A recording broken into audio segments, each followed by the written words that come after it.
Hello दोस्तों, मेरा नाम है सुमित राठी और आप सभी का एक बार फिर से स्वागत है हमारे मंथली करंट अफेयर सीरीज नवंबर पार्ट 2 के अंदर। दोस्तों यहाँ पर मैं नवंबर महीने के environment and science and tech के जो टॉपिक है वो आपके साथ में यहाँ पर डिस्कस करने वाला हूँ।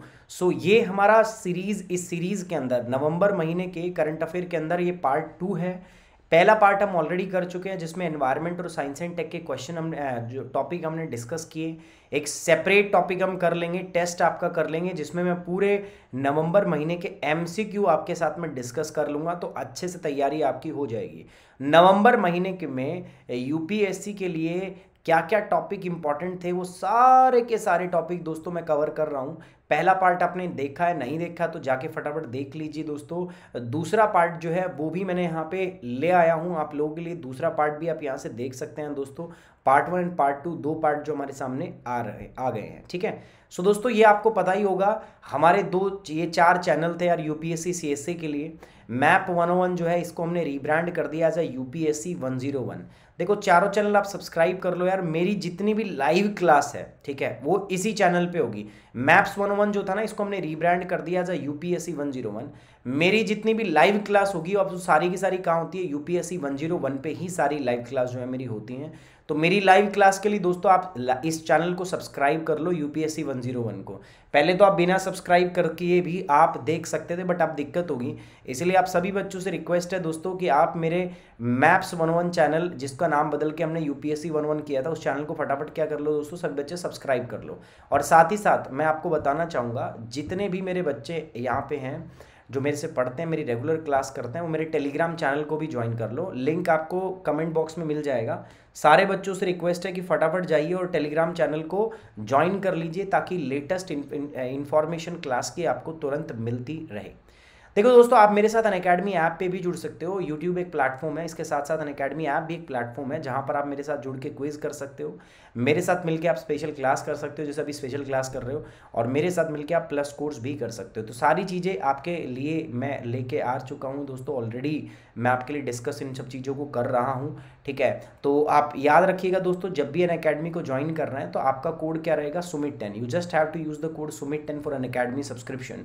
अनअकैडमी के लिए आपको सुमित10 कोड का यूज़ करना है दोस्तों। जैसे इस कोड को यूज़ करेंगे यू विल गेट 10% डिस्काउंट, आपको 10% का तो डिस्काउंट मिलेगा, एंड साथ साथ मैंने अश्योर्ड गाइडेंस। देखो यूपीएससी के अंदर में ना जो गाइडेंस है, it plays a very important role. Guidance का बहुत इंपॉर्टेंट रोल होता है दोस्तों।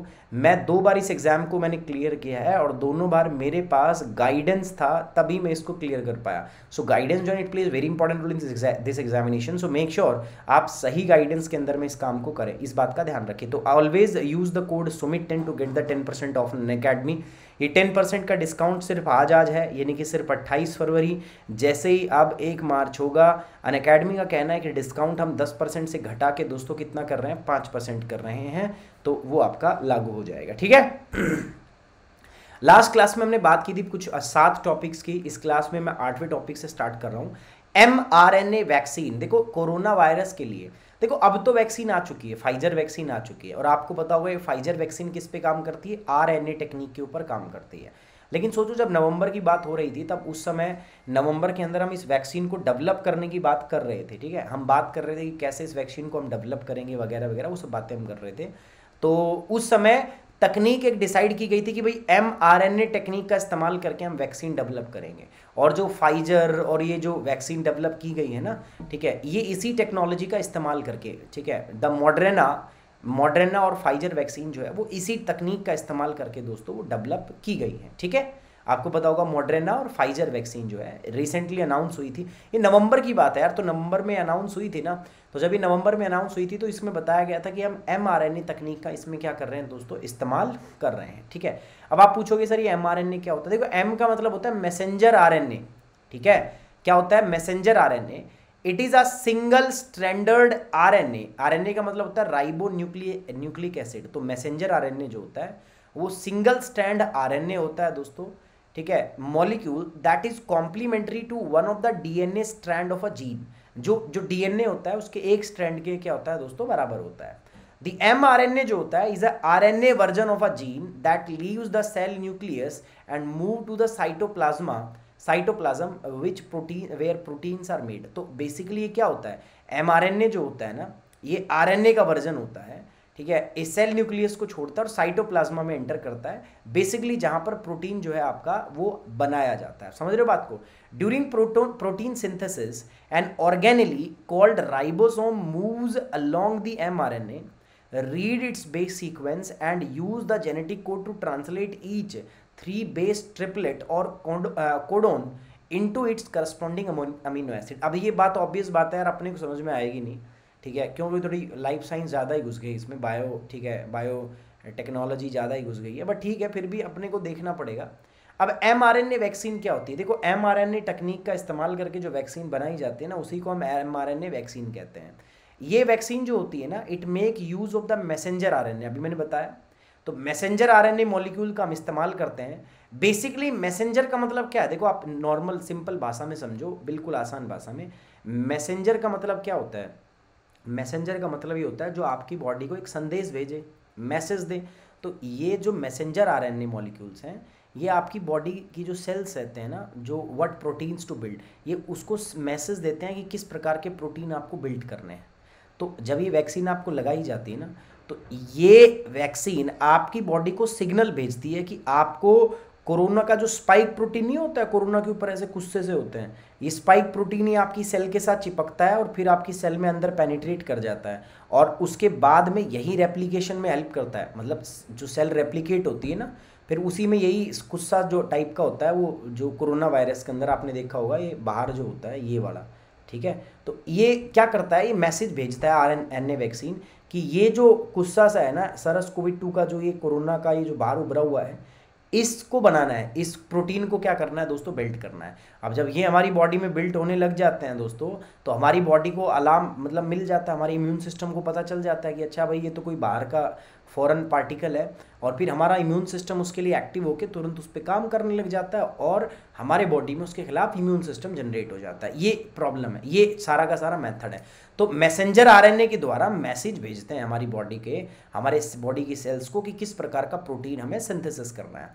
mRNA in this case is coded to tell the cell. इस केस में जब फाइजर वैक्सीन के अंदर में हमने mRNA भेजा है, तो हमने उसको इस प्रकार से कोडेड किया हुआ, हमने उसकी कोडिंग इस प्रकार से की हुई है कि वो जाके सेल को अंदर क्या बताता है कि आपको जो SARS-CoV-2 का जो स्पाइक प्रोटीन है ना, जो ऊपर वो कुत्सा सा होता है, उसको प्रोड्यूस करना है, ठीक है, उस प्रोटीन को बनाना है।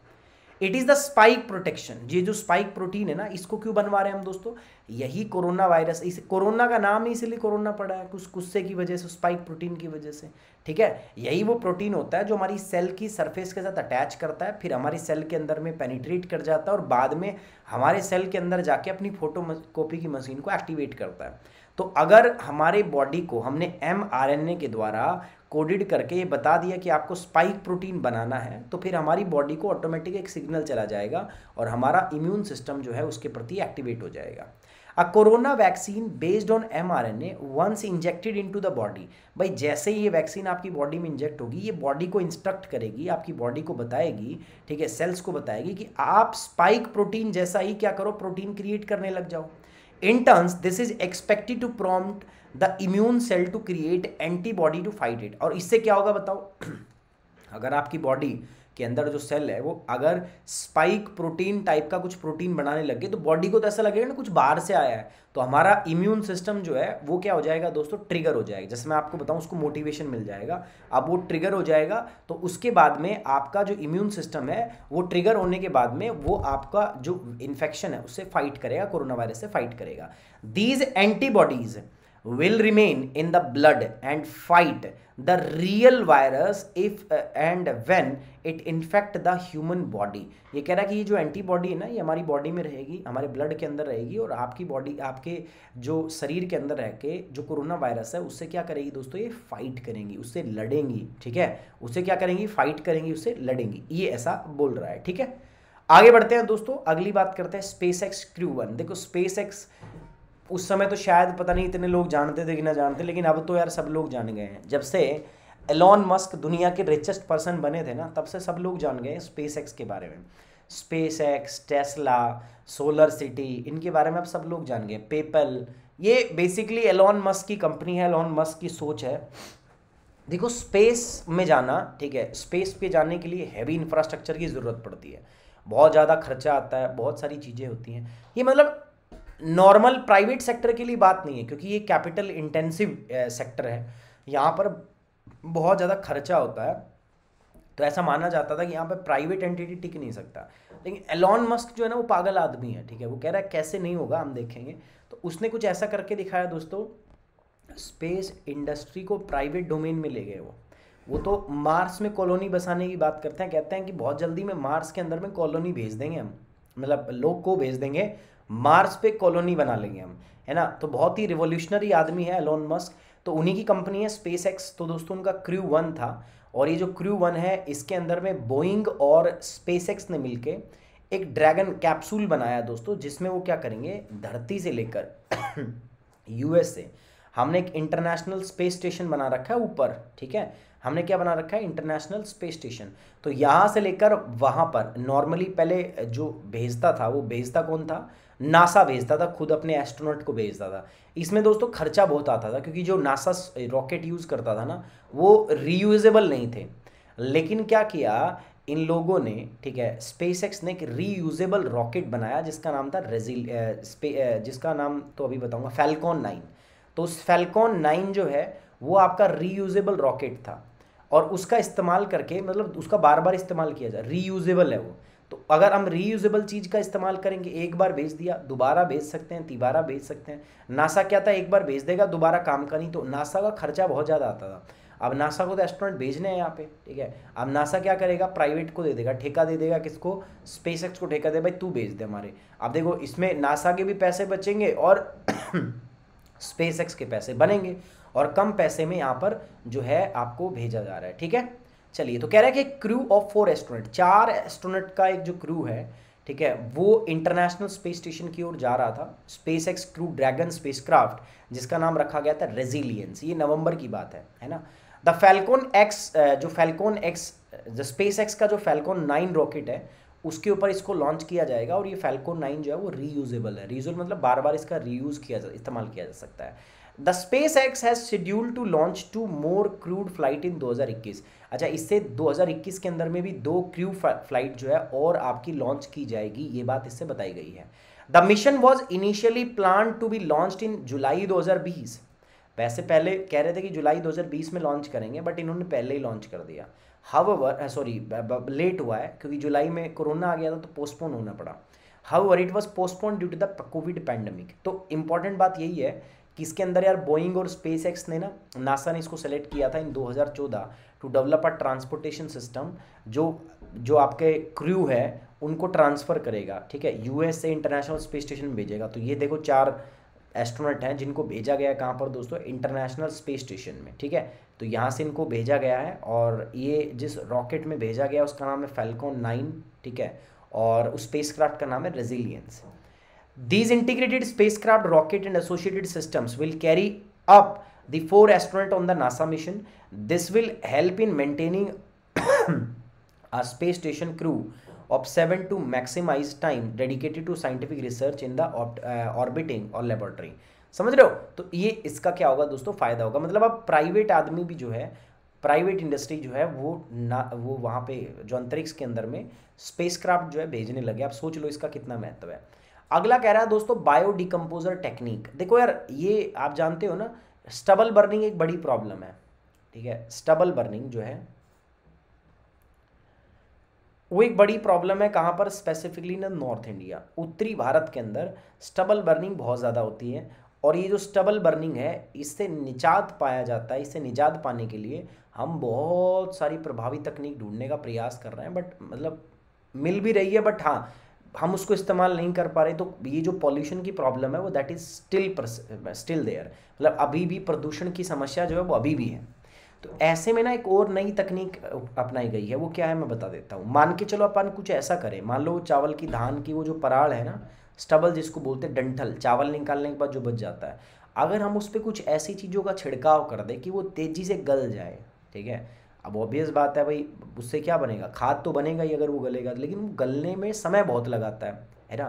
तो ऐसे में हम अगर कुछ ऐसी चीज़ों का उस पर छिड़काव कर दें कि वो जल्दी से गल जाए, तो उससे क्या होगा दोस्तों, अगर वो जल्दी गल जाता है तो फिर उसमें खाद का भी काम करेगा और किसान जल्दी से अपने खेत को दूसरी फसल के लिए तैयार भी कर सकता है, ऐसा सोचा जा रहा है। तो उसके लिए एक बायो डिकम्पोजर टेक्निक जो है तैयार की गई है अपने नवंबर 2020 के अंदर, ठीक है। तो उसी को नाम दिया गया बायो डिकम्पोजर टेक्निक।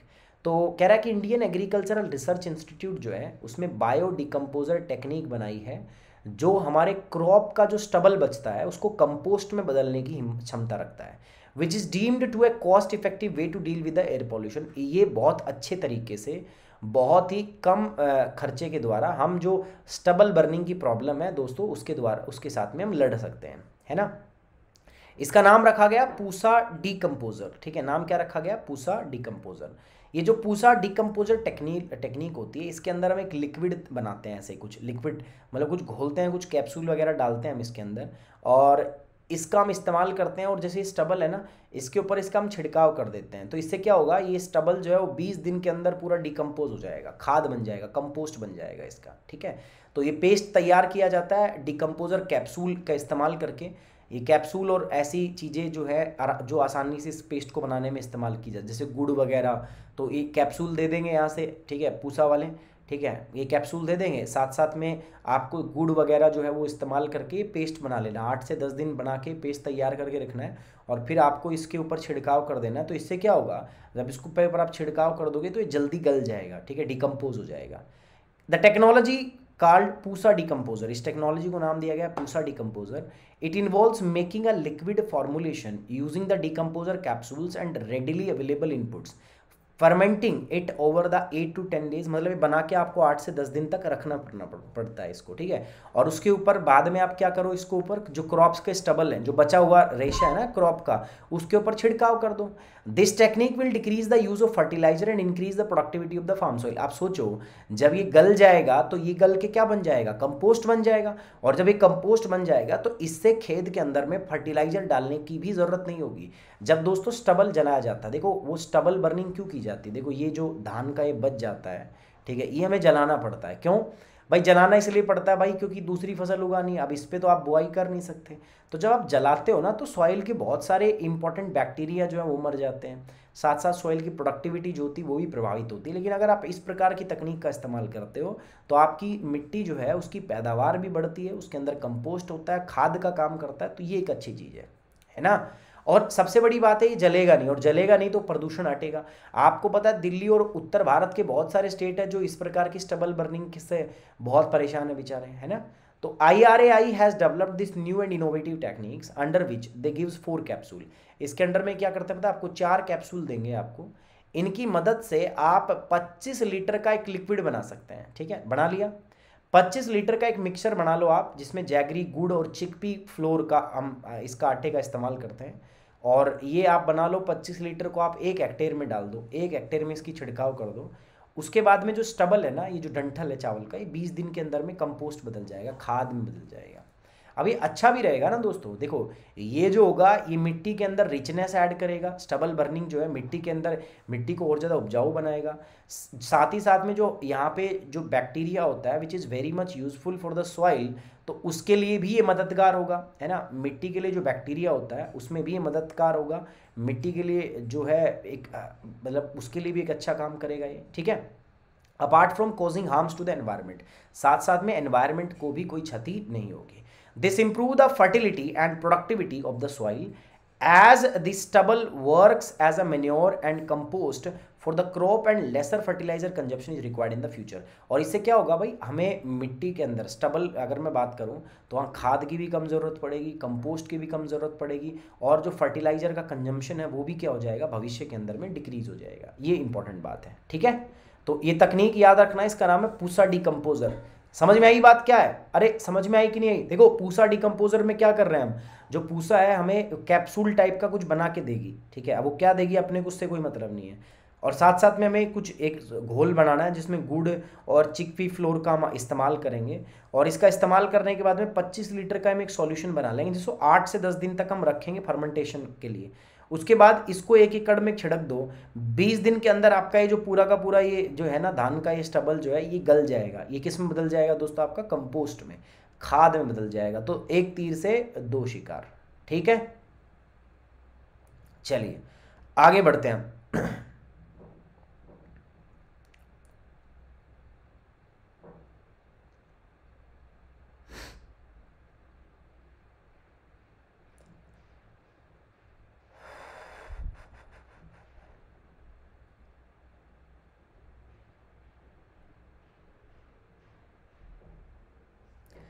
अगला है दोस्तों graded response action plan, GRAP। ये क्या है? देखो GRAP आप समझ जाओ, गर्मियों के अंदर तो ठीक है, हवा तेज चलती है तो प्रदूषण इतना होता नहीं है, होता तो है, उसमें भी PM2.5 PM10 पार्टिकल ज़्यादा होते हैं, लेकिन गर्मियों में क्या होता है ना, हवा चलती रहती है तो मिक्स होता रहता है। अब सर्दी जब आती है तो सर्दी के अंदर एक फिनोमिना हो जाता है जिसको हम बोल देते हैं टेम्परेचर इन्वर्जन। टेम्परेचर इन्वर्जन होता है, ऊपर से हम पंजाब हरियाणा में पराड़ को जला देते हैं, दिल्ली और NCR के एरिया में प्रदूषण बहुत ज़्यादा बढ़ जाता है, हमारी राजधानी के इलाकों में। उस प्रदूषण से निपटने के लिए एक प्लान सुझाया गया है सुप्रीम कोर्ट के द्वारा, उस प्लान को बोला गया ग्रेडेड रिस्पॉन्स एक्शन प्लान। ठीक है, उस वायु प्रदूषण से लड़ने के लिए NCR के इलाकों में एक योजना है जिसका नाम दिया जाता है ग्रेडेड रिस्पॉन्स एक्शन प्लान। ठीक है, चलिए कॉन्टेक्स्ट की बात करते हैं। Some stricter measures to fight air pollution will come into force in Delhi and its neighboring NCR region towns as a part of Graded Response Action Plan, GRAP. The action plan has been in effect for 3 years in Delhi and NCR. Supreme court ने दिया था, 3 साल हो गए इसको लागू रहते हैं। तो अभी नवंबर की बात है यार, अब नवंबर में जब प्रदूषण बढ़ रहा था, ठीक है, क्योंकि एक तो कोरोना के प्रति जो रिस्ट्रिक्शन थी वो हटने लग गई थी, स्टबल बर्निंग होने लग गई थी, है ना, टेम्परेचर इन्वर्जन होने लग गया था, दोबारा से प्रदूषण बढ़ने लग गया था। तो उसको नियंत्रण में लाने के लिए जो ग्रेडेड रिस्पॉन्स एक्शन प्लान था जो सुप्रीम कोर्ट ने बताया था 3 साल पहले से वो लागू है, तो उस पर काम होने लग गया था। और काम होने लग गया था उसके ऊपर, NCR के अंदर, दिल्ली के अंदर उसको इफेक्ट में लाने की जो तैयारी है पूरी की पूरी वो स्टार्ट हो गई थी। तो उसी के तहत में दोस्तों क्या हुआ था, कुछ स्ट्रॉन्ग और स्ट्रिक्टर एक्शन की यहाँ पे बात की गई थी, है ना। चलिए डिटेल में बात करते हैं। तो ये starting from the October 15 diesel generators set can no longer be used in Delhi and NCR। ये बताया गया है कि भाई डीजल का जो जनरेटर है उनको इस्तेमाल नहीं करोगे आप NCR इलाकों में, जैसे नोएडा, गाजियाबाद, ग्रेटर नोएडा, फरीदाबाद, गुड़गांव में DG सेट का आप इस्तेमाल नहीं करोगे, पहली बात। दूसरा, the only exception is the DG set can be used in emergency and essential service. लेकिन ऐसी चीज़ें हैं जो बहुत इसेंशियल है, जहाँ पर तो उपयोग करना बहुत ही आवश्यक है, केवल वहीं पर आप इस्तेमाल करोगे, बट ऐसा वास्तव में इम्प्लीमेंट नहीं करते हैं हम यार। DG सेट हर जगह इस्तेमाल होते हैं, ठीक है, जो बड़ी बड़ी हाई राइज बिल्डिंग होती है इनमें। अब बताओ रात में बिजली चली जाए तो कौन बैठेगा, तो DG सेट इस्तेमाल होते हैं। आपने आजकल एक चीज़ देखी होगी, वो एक ऐसी मशीन आती है, ट्रक में चलती है और उसके ऊपर साइड में पेड़ों पे पानी छिड़का जाता है, ठीक है, ताकि धूल मिट्टी ना उड़े, सड़कों पे पानी छिड़का जाता है। तो वो जो सारे स्टेप्स हैं वही इसके अंदर में लिए जाते हैं, ठीक है। Pollution control authority will bring night patrolling to check the dust and industrial emission as well as the burning of the waste. अब कई लोग क्या करते हैं, रात के अंदर में किसी कूड़े कचरे को जला देते हैं, तो ये कह रहे थे कि नाइट के अंदर में एक पेट्रोलिंग अथॉरिटी बनाई जाएगी। पॉल्यूशन कंट्रोल अथॉरिटी जो है वो एक रात के अंदर में एक ऐसी टीम बनाएगी जो जांच करेगी कोई इसको जला तो नहीं रहा है, ठीक है, या जो इंडस्ट्रियल डस्ट है, जो एमिशन है, उसको चेक करने के लिए पूरी कमेटी यहाँ पे बनाई जाएगी। मैकेनाइज स्वीपिंग, है ना। अब क्या करते हैं भाई, आपको ने देखा होगा दिल्ली में जब नॉर्मल पहले हम सड़कें साफ कर, मतलब देखते थे हम तो दिल्ली में जब रहते थे, तो होता क्या था कि एक झाड़ू वाला आया करता, वो बेचारा इस पे झाड़ू मारा करता, तो जो यहाँ पे धूल जमी हुई होती थी वो इधर उधर झाड़ू मार के ना वो सड़क की धूल को उठा के पेड़ों पे चढ़ा दिया करता, इधर जम जाए, मतलब एक जगह से धूल को बस वो दूसरी जगह पहुंचा दिया करता। ये चीज़ हमने बहुत देखी थी, ठीक है। तो बाद में बोला गया कि भाई ऐसा नहीं करेंगे, हम अलग से जो है एक मैकेनिज्म बनाएंगे, वैक्यूम कप के द्वारा हम क्या करेंगे, इस धूल को हम क्या करेंगे, साफ करेंगे। तो आजकल एक ट्रक चलाए जाते हैं, मैं जहाँ रहता हूँ ना वहाँ पे एक रोज रात में ट्रक आता है, चलता है, वो सड़क को साफ करता है, लेकिन यकीन मानना वो साफ नहीं करता भाई। अब इनको दिखाना पड़ता है ना, तो ये क्या करता है, वो ट्रक उस जगह से धीरे धीरे धीरे धीरे धीरे धीरे धीरे चलता रहता है, बट ट्रक बंद होता है, मतलब धूल नहीं उठाता, वो बंद करके बस उसका चक्कर मरवा दिया जाता है, ठीक है, बस। ये मैं रोज देखता हूँ, डेली में कई बार देखता हूँ, तो उसका अच्छे से इस्तेमाल भी नहीं, मतलब इवन हम काम कर भी रहे हैं, उसको इम्प्लीमेंट कर भी रहे हैं, बट स्टिल उसका ग्राउंड लेवल पर इम्प्लीमेंटेशन इतना नहीं है। कहीं ना कहीं एक बहुत बड़ी समस्या है, बहुत बड़ी प्रॉब्लम है। तो ये कह रहे हैं कि उस समय पर भाई पॉल्यूशन कंट्रोल अथॉरिटी जो है वो रात के अंदर एक विजिलेंट मतलब एक पेट्रोलिंग टीम बनाएंगी, मैकेनाइज स्वीपिंग होगी, ठीक है, फ्रीक्वेंट स्प्रिकलिंग ऑफ वाटर होगा रोड के ऊपर ताकि डस्ट को सेटल किया जा सके, ठीक है। तो ये सारे काम वहाँ पे करने की बात की इन्होंने। These step will be incremental, ठीक है, ये स्टेप इंक्रीमेंटल रहेंगे। And level of pollution are expected to rise in the winter as winter approaches. देखो धीरे धीरे जैसे जैसे विंटर आती है ना तो पॉल्यूशन का लेवल बढ़ता जाता है, बड़ा आपको भी पता है क्यों बढ़ता है, क्योंकि विंटर के अंदर में टेम्परेचर इन्वर्जन हो जाता है ना। Expected to rise as winter approaches as they do more measures will come in to force depending on the air quality. अभी कह रहा है कि जैसे जैसे आएगी सर्दियाँ पॉल्यूशन बढ़ेगा तो उसी हिसाब से हम अपने जो मीजर्स हैं जो हम काम करने वाले हैं प्रदूषण हम उसको भी धीरे धीरे बढ़ा देंगे। इसलिए इसका नाम रखा गया ग्रेडेड रेस्पॉन्स एक्शन प्लान, कि ग्रेड के हिसाब से धीरे धीरे हम रेस्पॉन्स बढ़ाएंगे, जितना प्रदूषण होगा उसके हिसाब से हम क्या कर देंगे, जो रेस्पॉन्स हमारा बढ़ा देंगे, ठीक है। ये दोस्तों सुप्रीम कोर्ट ने प्लान दिया था पीछे के टाइम पे। This plan was approved by the supreme court, बस ये याद रखो ग्रेडेड रेस्पॉन्स एक्शन प्लान के बारे में इंपॉर्टेंट है, ये सुप्रीम कोर्ट के द्वारा अप्रूव किया गया था। The plan was formulated after the several meeting that the environment pollution prevention and control authority held with the state government representative and the experts. The result was a plan that institutionalized measure to be taken when the air quality deteriorates. आप समझिए ये plan तब लिया जाता है जब दिल्ली के अंदर में हवा खराब होने लगती है ना, तब ये डिसाइड किया जाता है, तब ये डिसीजन ही लेते हैं। GRAP जो है it works only as an emergency measure. अब ये कोई समाधान थोड़ी ना है, ये तो इमरजेंसी के अंदर में उठाए गए कुछ कदम है। अब नॉर्मल टाइम पे तो क्या करना है, जो करना होता है, जो लॉन्ग टर्म में हमें करना होता है वही काम करना है। अब ये तो इमरजेंसी के कदम है। As such the plan does not include action by the various state government to be taken throughout the year. मतलब इसमें वो चीज़ें नहीं है जो थ्रू आउट द ईयर करनी चाहिए। हमें थ्रू आउट द ईयर क्या करना चाहिए, हमें यार इंडस्ट्रियल पॉल्यूशन को टैकल करने का प्रयास करना चाहिए, हमें वेहिकुलर और कंबर्शन एमिशन को कंट्रोल करना चाहिए।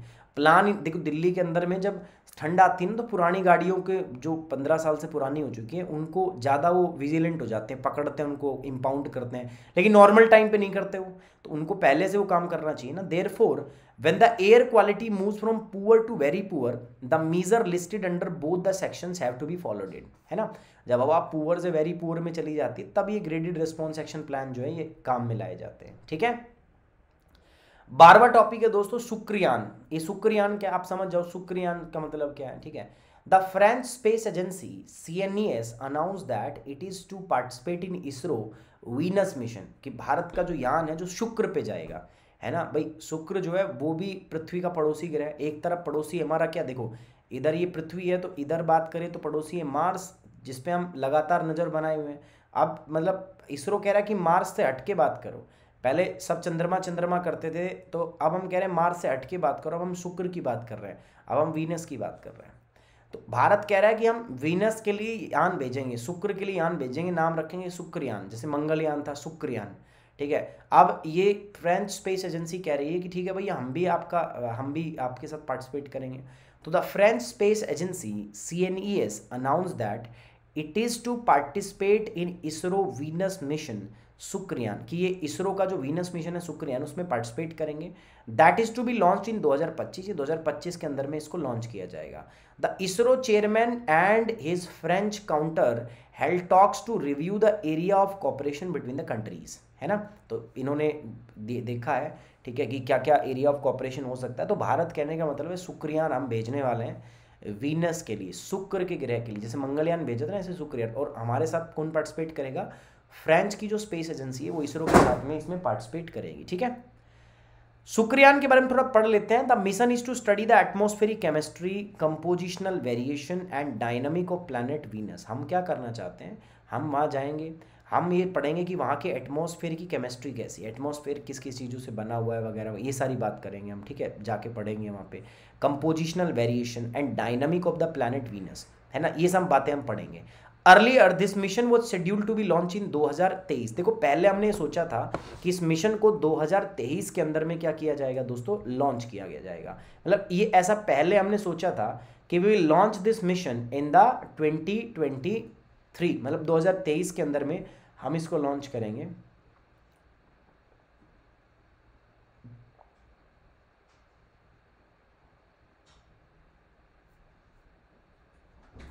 ठीक है, तो ये हमने सोचा था कि इसको हम 2023 के अंदर में क्या करेंगे दोस्तों, लॉन्च करेंगे, बट फिर हमने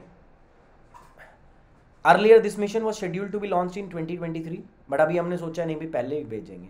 अच्छा, इसके साइंटिफिक ऑब्जेक्टिव क्या क्या है, कोई मिशन हम भेज रहे हैं उसके कुछ ऑब्जेक्टिव होंगे ना, तो इसके साइंटिफिक ऑब्जेक्टिव क्या है मित्रों, पहला investigation of the surface process and shallow सब सरफेस स्ट्रेटोग्राफी दस and solar wind interaction with, देखो अब वीनस जो है वो सूर्य के तरफ है, तो वहाँ पर सोलर विंड जो है उनका खतरा ज़्यादा है ना, वहाँ तापमान भी ज़्यादा होता है, ठीक है, तो वो सब चीज़ हम पढ़ेंगे। साथ में सरफेस के ऊपर कैसी कैसी प्रोसेस चलती रहती है वो भी हम पढ़ेंगे, सरफेस कैसी है वो भी हम पढ़ेंगे, सोलर विंड के साथ कैसे यहाँ पे इंटरेक्शन होता है वो भी हम पढ़ेंगे, ठीक है। यहाँ का जो हमारे यहाँ पे आइनोस्फीयर है ना, जिसकी वजह से हमारे यहाँ पे वायरलेस कम्युनिकेशन पॉसिबल हो पाता है, तो ऐसे ही हम वीनस का जो आइनोस्फीयर है उसके बारे में पढ़ेंगे। And study the structure, composition and dynamic of the atmosphere, ये सारी चीज़ें हम करेंगे यहाँ पे।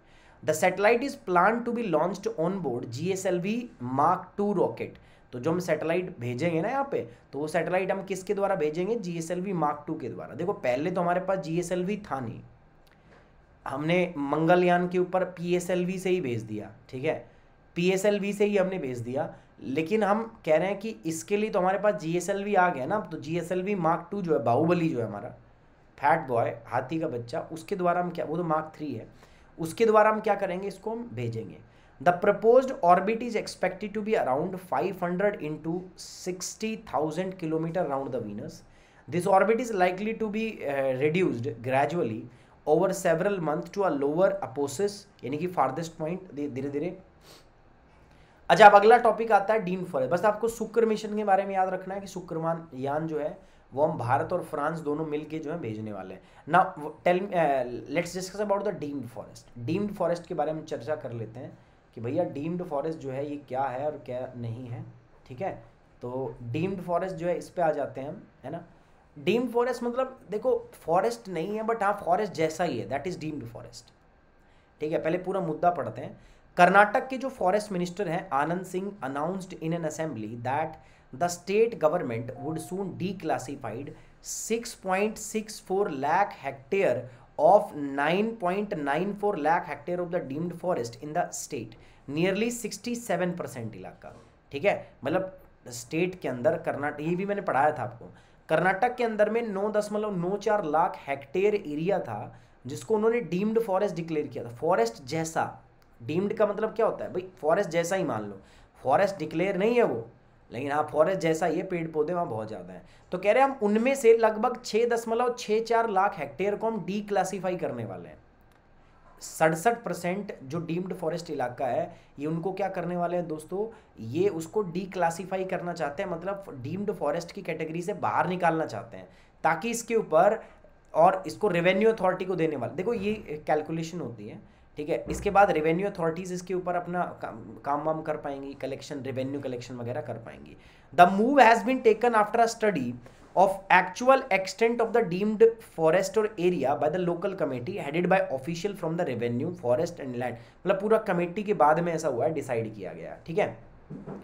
The issue of deemed forest is continuous one in the Karnataka with the legislature across the party lines often alleging that the large amount of agricultural and non-forest lands are unscientifically classified as such। देखो क्या होता है जब deemed forest के अंदर आप declare कर देते हो ना किसी एरिया को, तो ना तो वहाँ पे खेती भी नहीं हो सकती वहाँ पे, ठीक है, वहाँ पर आप कोई इंडस्ट्रियल एक्टिविटी भी नहीं कर सकते हो। तो ऐसा बार बार जो पॉलिटिकल पार्टी आ रही थी ना वो इस बात पे अलीग कर रही थी कि यार कर्नाटक के अंदर में बहुत सारी ऐसी जगह हैं जो फॉरेस्ट भी नहीं है, पर उनको हमने डीम्ड फॉरेस्ट के अंदर में क्या किया हुआ है दोस्तों, डीम्ड फॉरेस्ट के अंदर में हमने उसको क्लासीफाई किया हुआ है। तो लगातार बहुत सारी जो है ऐसी पार्टी हैं जो इस मुद्दे को लगातार बार बार उठा रही हैं, ठीक है, कि अनसाइंटिफिकली तरीके से हमने बहुत सारी ज़मीन को रोक के डाल दिया है, अदरवाइज इस जगह पे खेती की जा सकती है, इस जगह के ऊपर, ठीक है, आप इंडस्ट्री लगा सकते हो। ये बात यहाँ पे बार बार बोली जा रही है, ठीक है, कि अनसाइंटिफिकली हमने बहुत बड़े लार्ज एरिया को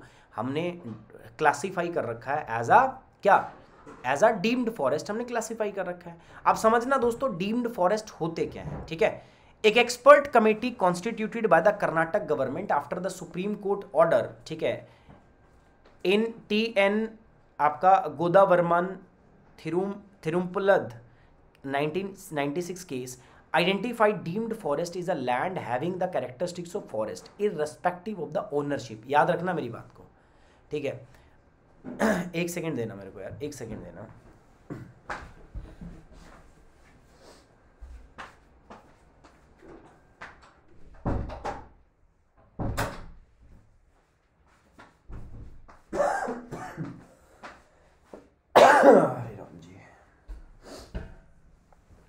डीम्ड फॉरेस्ट किसको बोला जा रहा है?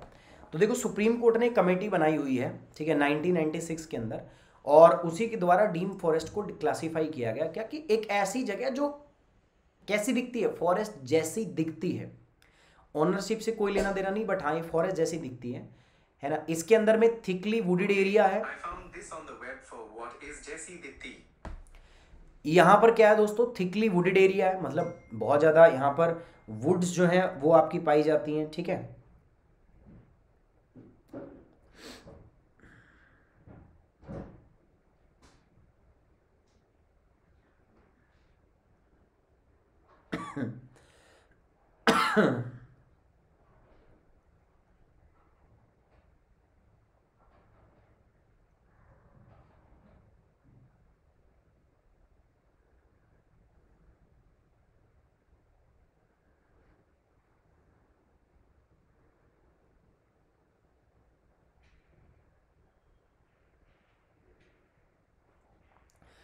क्या कह रहा था, expert committee constituted bye the Karnataka government after the supreme court. तो ये सुप्रीम कोर्ट के अंदर केस गया तो सुप्रीम कोर्ट ने इस कमेटी को बनाया था, ये बात आप याद रखोगे, ठीक है।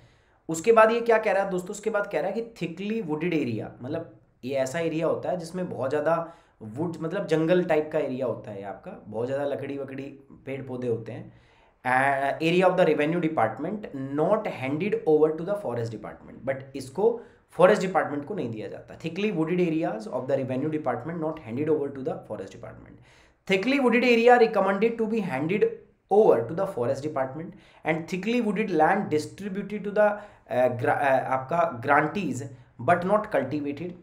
thickly wooded plantation of the forest department। अब देखो ये समझना आपको यार, ये फॉरेस्ट एरिया डीम्ड फॉरेस्ट होता क्या, देखो नाम से ही पता चल रहा है, डीम्ड का मतलब होता है जो फॉरेस्ट जैसा दिखता है, ठीक है, एक ऐसा इलाका जो जंगल है नहीं बट हाँ जंगल जैसा दिखता है, that is known as the deemed forest, उसको हम डीम्ड फॉरेस्ट बोलते हैं।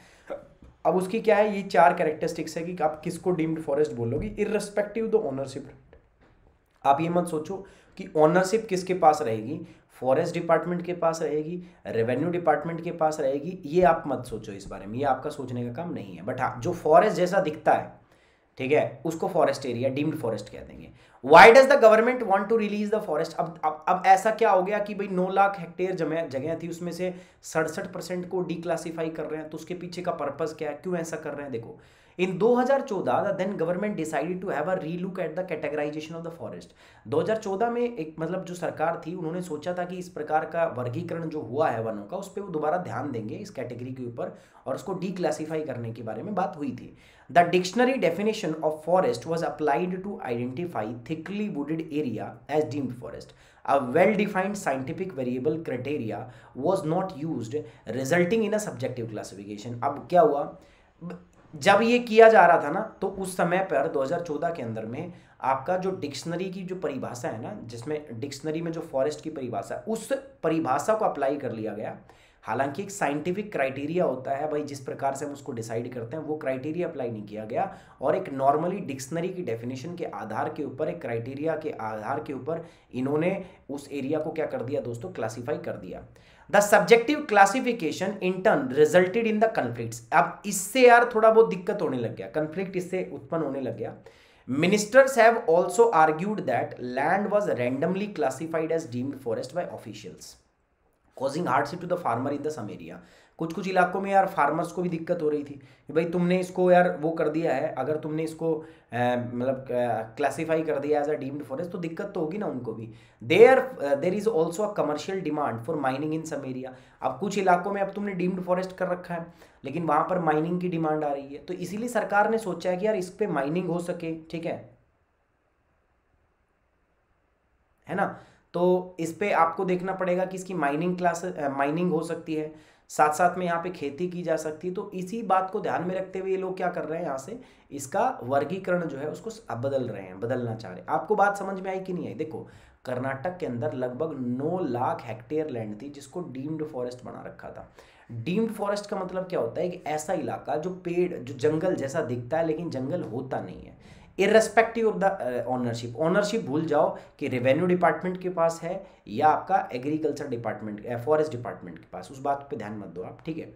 अब ये कह रहे हैं कि हम उसको डिक्लासीफाई करेंगे। 9000 में से लगभग 6000 यानी कि 67% इस इलाके को हम डिक्लासीफाई करेंगे, हम इसको डीम्ड फॉरेस्ट से बाहर निकाल लेंगे, ताकि क्या होगा, इस पे खेती की जा सकती है, एग्रीकल्चर किया जा सकता है, इसके ऊपर माइनिंग की जा सकती है, इसीलिए करेंगे। क्यों कहते हैं कि जो जब ये क्लासिफिकेशन हो रहा था ना, उस समय पे डिक्शनरी की जो परिभाषा होती है वो अप्लाई कर दी, और उससे बहुत सारा ऐसा इलाका जो फॉरेस्ट इलाका नहीं है वो भी इसके अंदर चला गया था, है ना, इसीलिए हमें करना पड़ा है, ठीक है। चलिए आगे बढ़ते हैं दोस्तों। यार ऐसा देखो, मैं बार बार इसलिए पूछ रहा हूँ क्योंकि मेरे दिमाग में ना थोड़ा सा कोल्ड की वजह से दिमाग भारी भारी है, तो मुझे ऐसा लग रहा है कि मेरी एफिशिएंसी थोड़ी कम हो रखी है, मैं उतनी एफिशिएंसी से समझा नहीं पा रहा, मुझे ऐसा फील हो रहा है, इसीलिए that's why I am asking to you. अगर कोई दिक्कत हो तो आप मुझे पूछ लेना।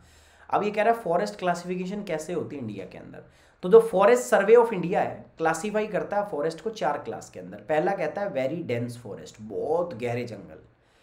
All lands with a tree cover including mangrove forest of canopy density 70% above the land। अब देखो मान लो ये जगह है और इस जगह में 70% से ज्यादा इलाका जो है वो ट्री कैनोपी से घिरा हुआ है, मतलब पेड़ों की जो छत होती है ना, कैनोपी, उस इलाके से इसका 70% इलाका घिरा हुआ, मतलब 30% इलाका ही ऐसा है जहाँ ट्री कैनोपी नहीं है। तो ऐसा अगर जंगल है तो उसको हम बोलेंगे वेरी डेंस फॉरेस्ट। क्या बोलेंगे? Very dense forest. Moderately dense कब बोलेंगे? जब ट्री कैनोपी 40% से लेकर 70% तक है तो उसको बोलेंगे हम क्या? मॉडरेटली डेंस फॉरेस्ट, उसको हम बोलेंगे मॉडरेटली। इसके बाद ओपन फॉरेस्ट आता है। ये क्या होता है? All lands with a tree cover of canopy 10 से 40%। ये इंपॉर्टेंट है, याद रहे। ट्री कैनोपी का अर्थ देखो, एक पेड़ होता है ना, ये पेड़ है, अब पेड़ का क्या होगा, ऊपर ये कैनोपी बनती है ना, ठीक है। अब मैं एक जमीन की बात कर लेता हूँ, कोई भी जमीन है, ये मेरे पास जमीन है, और अगर इसका 70% इलाका इस प्रकार की कैनोपी से ढका हुआ है, पेड़ होंगे ऐसे, अब पेड़ की ऐसे कैनोपी बनेगी, अगर इस जमीन का 70% इलाका इस कैनोपी से घिरा है, इसका मतलब ये वेरी डेंस फॉरेस्ट है। 40 से 70% के बीच में तो मतलब मॉडरेटली डेंस है, मध्यम घने जंगल है। और अगर 10 से 40% के बीच में तो इसका मतलब ये खुले जंगल है। और स्क्रब्स का मतलब क्या? झाड़ियाँ। झाड़ियाँ कब होती है? जब 10% से भी कम हो तो उसको हम बोलते हैं झाड़ियाँ, कि ये झाड़ी स्क्रब्स के रूप में ये फॉरेस्ट है। ये बात समझ में आ रही है आपको दोस्तों? ठीक है, डन। ये बात समझ में आती है दोस्तों आपको? ठीक है ना। चलिए, तो ये हो गया। अब आगे बढ़ जाते हैं। अब बात करते हैं दोस्तों डीप ओशियन मिशन के बारे में। ठीक है, क्या टॉपिक हमारा? Deep ocean mission. तो डीप ओशन मिशन से आप वैसे ही समझ गए, हम समुद्र के भीतर जाके कुछ करना चाहते हैं। आप समुद्र के भीतर जाके क्या करेंगे यार दोस्तों? हम ओशियन की प्रोफाइल को एक्सप्लोर करना चाहते हैं। देखो, जिस प्रकार से पृथ्वी के ऊपर पर्वत, पठार, मैदान, नदी, नाले होते हैं ना, ऐसे ही समुद्र की जो सतह होती है ना, सरफेस होती है ना, उसमें भी बहुत सारी टोपोग्राफी आपकी पाई जाती है, बहुत सारी चीज़ें, कैरेक्टरिस्टिक्स वहाँ पाई जाती है। तो उसी का अध्ययन हम करना चाहते हैं। तो उसी के लिए हम डीप सी मिशन की बात कर रहे हैं। कह रहे India will soon launch N ambitious deep sea mission that envisage exploration of mineral energy and marine diversity of underwater world, a vast part of which still remains unexplored। अभी देखो, इसके बारे में इंडिया ने ऐसा मिशन लॉन्च भी कर दिया है। इंडिया ने ऐसा मिशन लॉन्च भी कर दिया और मैंने आपको बता भी दिया है। ठीक है, मैंने आपको पढ़ाया भी था मॉर्निंग करंट अफेयर में। अब आप उसको रिकॉल करो फटाफट से। ठीक है, फटाफट से रिकॉल करो उस पर। ठीक है, ये क्या कह रहा है? डीप ओशन मिशन का मतलब क्या है कि भारत ने अभी क्या किया पता आपको? इंडिया ने कुछ ऐसा किया है कि समुद्र के अंदर में कौन कौन से खनिज पाए जाते हैं। समुद्र के अंदर में ऊर्जा छुपी हुई है बहुत सारी, क्योंकि तेल वेल बहुत सारा छुपा हुआ है, तेल, कोयला, तो वो मिनरल हम एक्सप्लोर कर सकते हैं, तो एनर्जी बना सकते हैं उससे। और बहुत सारी मराइन डाइवर्सिटी है जो समुद्र के अंदर, डीप ओशन के अंदर पाई जाती है। हम उसको क्या करना चाहते हैं? हम एक्सप्लोर करना चाहते हैं। ठीक है, ये भाग अभी भी अनएक्सप्लोर्ड है, हम इनको एक्सप्लोर करना चाहते हैं। तो उसी की ये बात कर रहा है कि डीप ओशन मिशन की ये बात कर रहा है। ठीक है, सो वो आपको समझना है और उस पर बात करनी है। ठीक है, हाईलाइट्स क्या है दोस्तों? The mission which is expected to cost over rest 4000 crore. इसका लगभग 4000 करोड़ का खर्चा है इसका। will give a boost to the effort to explore India's vast exclusive economic zone and continental shelf। हम ये देखो, ये कॉन्टिनेंटल शेल्फ होती है। अब देखो ऐसा नहीं होता कि देखो समुद्र तो यहाँ है, मान के चलो यहाँ से, अब समुद्र ऐसा नहीं होता कि जो आप देखते हो समुद्र का पानी वहीं से समुद्र शुरू होता है, नहीं। समुद्र का पानी जो है वो बहुत कॉन्टिनेंट महाद्वीप के बहुत लंबे पार्ट पे, जब मैं आपको ओशन प्रोफाइल बताऊंगा ना, सी फ्लोर, तब मैं आपको वहाँ पढ़ाऊंगा, तो ये इस प्रकार से समुद्र के ऊपर ऐसे फैला होता है कॉन्टिनेंटल शेल्फ। तो ये कह रहा है कि ये जो मिशन है ना, इसका एक्सपेक्टेड कॉस्ट जो होगा वो 4000 करोड़ का होगा। इससे हम क्या करेंगे, जो इंडिया का बहुत बड़ा एक्सक्लूसिव इकोनॉमिक जोन और जो कॉन्टिनेंटल शेल्फ है ना, वहाँ पर हम एनर्जी, वहाँ पर हम मिनरल और वहाँ पर मराइन डाइवर्सिटी की हम खोज करेंगे। The earth sign minerals plans to launch the exploration mission in 3 से 4 मंथ। हम 3 से 4 महीनों में, नवंबर में कह रहे थे हम कि लॉन्च करने वाले हैं हम, ठीक है। To look for the polymetallic sulphides, PMS के लिए। पॉलीमेटालिक सल्फाइड जो होते हैं, इसके अंदर में क्या होता है, आयरन होता है, copper, zinc, silver, gold, platinum, ये सब होते हैं। मैं पढ़ा चुका हूँ आपको, ठीक है, याद करो आप थोड़ा सा। अब ये कह रहा है कि international seabed authority earlier approved 1000 square kilometre for India with a 15-year PMS exploration plan along the central Indian ridge and southwest Indian ridge region of the Indian Ocean। कह रहा है हमें इंटरनेशनल अथॉरिटी से approval भी मिल रखा है इसका, ठीक है, ये बात बोल रहा है। अब कह रहा है purpose and the cost of the mission. इसका पर्पज क्या है, देखो पहली बात कह रहा है, it is perceived that exploratory exercise will the mission will also involves developing technologies for different deep ocean initiatives and is expected to, देखो बता ही दिया मैंने, लगभग 4000 करोड़ का खर्चा है। और इसकी मदद से हम क्या करने वाले हैं, पर्पस क्या है इसका दोस्तों, हम डीप सी एक्सप्लोरेशन करेंगे। हम वहाँ पे कोशिश करेंगे मिनरल को खोजने की, हम वहाँ पे कोशिश करेंगे एनर्जी को खोजने की, ठीक है, हम वहाँ पे कोशिश करेंगे मराइन डाइवर्सिटी को एक्सप्लोर करने की, ठीक है। It is important to note that other players like China, Korea, Germany are active in the Indian Ocean area in this activity. Earlier, China live streamed footage of its new manned submersible parked at the bottom of the Mariana Trench। मतलब सब लोग कर रहे हैं। Mariana trench दुनिया का सबसे deepest हिस्सा है, जो सबसे अंदर होता है ना, समुद्र के अंदर में। तो बहुत सारे और भी लोग कर रहे हैं, डीप सी में जाके एक्सप्लोर कर रहे हैं, क्योंकि समुद्र के अंदर में भी बहुत सारा खजाना है दोस्तों। वहाँ पे मिनरल्स हैं बहुत सारे, वहाँ पर बहुत सारा आपका जीव जंतु है जिनके बारे में पता लगाना आवश्यक है। तो अभी चाइना ने अपना एक समरसिबल का मतलब होता है कि पृथ्वी के नीचे वो समुद्र में जाने वाला कुछ ऐसा वो है, ठीक है, सिस्टम है। तो वो जाके, तो अभी चाइना ने उसकी लाइव फुटेज जो है हमारे पास हमें शेयर की है। तो ये उसी की बात यहाँ पर क्या कर रहा है दोस्तों, कर रहा है, ठीक है। This was a part of its mission into the deepest underwater valley on the planet, though it could not reach the farthest point and could have broken the record set by the American explorer Victor Vescova in April or May 2019 with the 5 deep ocean dives in a submersible, each within a gap of 10 to 12 hours of the others। बाकी ये कह रहा है कि record तो नहीं बना पाया, बट ठीक ठाक है, ठीक है। अब बात करते हैं प्रोजेक्ट लाइन। प्रधानमंत्री नरेंद्र मोदी अगस्त 15 के दिन 2020 के अंदर उन्होंने अनाउंस किया, क्या 15 अगस्त को उन्होंने एक प्रोजेक्ट अनाउंस किया जिसका नाम क्या था, announce that the centre will launch a Project Lion and Project Dolphin using the modern technology to replicate the success of Project Tiger. Project Tiger में हमें बहुत सारी सफलता मिली, आपको पता है किस प्रकार से। हमने टाइगर की पॉपुलेशन जो सिर्फ 1410 बचे थे ना, ठीक है, टाइगर, हमने उनको रिस्टोर कर दिया, इनकी संख्या को हमने डबल कर दिया। आज इंडिया के अंदर 3000 के आसपास टाइगर पाए जाते हैं, ठीक है। टाइगर जो होता है दोस्तों, जो वो क्या है दोस्तों आपका, वो कीस्टोन स्पीसीज है। कीस्टोन स्पीसीज समझते हो ना आप क्या होता है, कीस्टोन स्पीसीज का मतलब होता है कि ये किसी भी इकोसिस्टम के अंदर में ना टॉप पे पाए जाते हैं, तो ये कीस्टोन स्पीसीज है। तो प्रोजेक्ट लायन जो है ये भी हमने इसी प्रकार से इंप्लीमेंट किया कि लायन जो है या डॉल्फिन जो है वो भी कीस्टोन स्पीसीज है। और अगर टॉप का जो प्रेडेटर है वो अगर अच्छे से रहता है, इसका मतलब नीचे सब सही चल रहा है, ठीक है।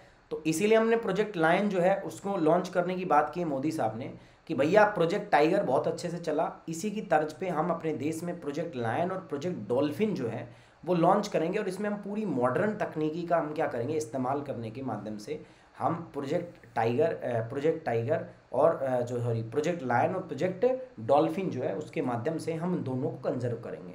The project will be launched by the central government for the biodiversity conservation of 2 endangered species in India. है ना। ये दोनों एंडेंजर्ड स्पीसीज है, चाहे डॉल्फिन हो चाहे लायन हो, दोनों एंडेंजर्ड स्पीसीज हैं। तो हम इस तकनीक की, इस प्रोजेक्ट के माध्यम से इंडिपेंडेंस डे पर हमारे प्राइम मिनिस्टर ने इस बात की घोषणा की थी कि हम दोनों स्पीसीज को क्या करेंगे, प्रोटेक्ट करने की बात करेंगे। It was also informed that the Project Dolphin will focus on both the sea and river dolphin.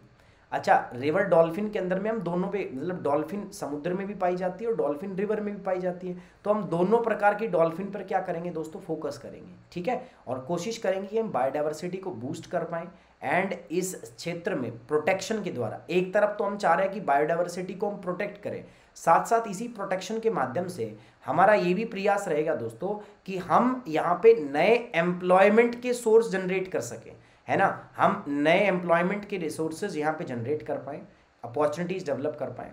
This will also becomes a centre of attraction for tourism. इससे टूरिज्म भी जाएगा, ठीक है, टूरिज्म भी जो है एक यहाँ पे पर्यटन के लिए आकर्षण का केंद्र भी बनेगा। आप समझ पा रहे हो, मोदी साहब ने बोला है कि भैया प्रोजेक्ट टाइगर जो है बहुत अच्छे से सक्सेसफुल रहा हमारा। अब प्रोजेक्ट टाइगर हमारा इतना सक्सेसफुल रहा है कि अब हम जो है उसको क्या करने वाले हैं, प्रोजेक्ट टाइगर को हम बढ़ाने वाले हैं और हम प्रोजेक्ट टाइगर की तर्ज पे प्रोजेक्ट डॉल्फिन और प्रोजेक्ट लायन लॉन्च करने वाले हैं, ठीक है। तो प्रोजेक्ट लायन क्या कह रहा है, प्रधानमंत्री मोदी ने इस इंडिपेंडेंस स्पीच मैंने बताया आपका, वो क्या करने वाले हैं दोस्तों, प्रोजेक्ट डॉल्फिन लॉन्च कर रहे हैं, जिसमें समुद्र की और रिवर दोनों की डॉल्फिन पे वो ध्यान केंद्रित रखेंगे। इसी प्रकार से प्रोजेक्ट लायन रहेगा। 6 new sites apart from Kuno Palpur wildlife sanctuary have been identified under Project Lion. Project Lion जो है it was announced by the प्रधानमंत्री नरेंद्र मोदी इन अगस्त। तो डेट याद रखना, प्रोजेक्ट लायन और प्रोजेक्ट डॉल्फिन की डेट याद रखना, 15 अगस्त 2020 को प्रधानमंत्री नरेंद्र मोदी ने इनको डिक्लेयर किया था, ठीक है। प्रोजेक्ट लायन जो है, this programme has been launch for the conservation of Asiatic lion. Asia के जो लायन है उनका संरक्षण करने के लिए हमने इसको लॉन्च किया है। एशियाटिक लायन जो होते हैं ये कहाँ पाए जाते हैं दोस्तों, लास्ट रिमेनिंग वाइल्ड पॉपुलेशन जो है वो गुजरात के एशियाटिक लायन लैंडस्केप में पाई जाती है, गिर के जंगलों में पाई जाती है। तो आखिरी वाइल्ड पॉपुलेशन बस वही है, बाकी तो चिड़ियाघर और कैप्टिविटी के अंदर ही मिलेंगे। तो हम कोशिश कर रहे हैं कि इनको हम क्या कर सकें, इनकी संख्या को हम दोबारा से, इनकी संख्या को हम बढ़ा सकें और इनको भी हम प्रोटेक्ट कर पाएँ, इनकी संख्या को भी हम रिस्टोर कर सकें, ये हमारा उद्देश्य है। The project will involve habitat development by engaging modern technology in management as well as addressing the issue of disease in the lion।